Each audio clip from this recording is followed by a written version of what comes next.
Hello everyone, my name is Sarah Rodgers, as I said earlier, and I'm currently teaching at a secondary school in West Auckland, Avondale College, and I teach science and chemistry. Today I'm here to talk to you about top tips for PRTs, because as I mentioned in my comment to Matt, I am in fact in my first year of teaching, having completed my graduate diploma at the University of Auckland last year. Now, I am no way an expert, having only been in the classroom full time now for 8 weeks. But the thing that I wanted to talk about today was something that wasn't mentioned much during my studies and was something I have found invaluable over the last 14 months. And that thing is networking, as well as a little bit of luck.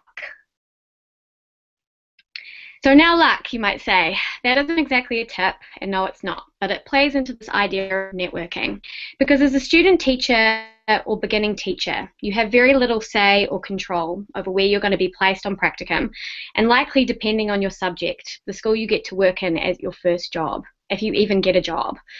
I was exceedingly lucky in all of these things, having received great mentorship and varied experiences in both my placement schools.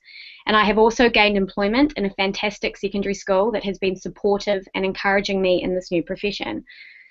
But lucky doesn't mean it's all been roses and rainbows, and I can tell you it certainly hasn't, but it has made it easier. But I know that sadly, many students and beginning teachers out there are not as lucky as me, and so luck is never something you can bank on. That is why networking is so important, and why I'm talking about it today. In New Zealand and around the world, there are amazing and passionate educators who are so generous with their knowledge and time that if asked, they will drop anything to help a new and struggling teacher, even one not in their school. I was lucky enough that Danielle Myberg, coincidentally another presenter today, that she came and spoke to the student teachers at my university. And at the end of her presentation to us, she said one thing that stuck with me. She said, if you take anything away from this lecture, join Twitter. And I did. And through her, I was suddenly immersed in an active network of teachers and scientists that I had no idea existed. Teachers and educators of all levels who were living and breathing all of the strategies and pedagogy that we were learning in theory, but may not necessarily have been seeing in practice on placement. For beginning teachers who may not be as lucky as I have been, you also suddenly have a whole group of mentors, supporters, collaborators that you may not have had otherwise. And for those who are struggling to find jobs, and I know there are lots of you out there, you're suddenly making connections and building relationships, not only with teachers, but with principals and heads of department who will see you as open, collaborative, and interested in education, which is something you cannot always readily express in a CV. But Twitter is, of course, only one way to go.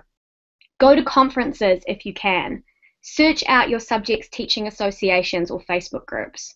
And make sure you firm up the support network of student teachers and beginning teachers that you work and study with every day. These are important links in the networking chain that will make you a better teacher.